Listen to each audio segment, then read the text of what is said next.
क्या कह रहा है मिट्टू? तो मुझे समझ आ रही है। चूरी खानी, खाने के बाद दो। चूरी खानी है? ओ वाह, खाने के बाद दो। खानी है, खानी है। यस, खाने के बाद दो। जब इसको भूख लग रही है तब भी?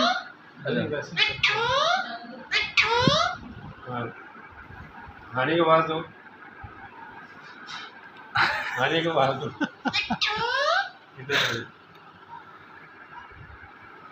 ज़बरदस्त हो गया, कमाल हो गया यार, माशाल्लाह। देखें अल्लाह पाक ने कैसे कैसी मखलूक बनाई है, और ये इतना प्यार कर रहा है वाली भाई से, अपने मालिक से। और मैं हैरान हूँ कि देखें कितना मोहब्बत, एक परिंदा मोहब्बत इंसान के साथ, एक परिंदा कितना मोहब्बत करता है।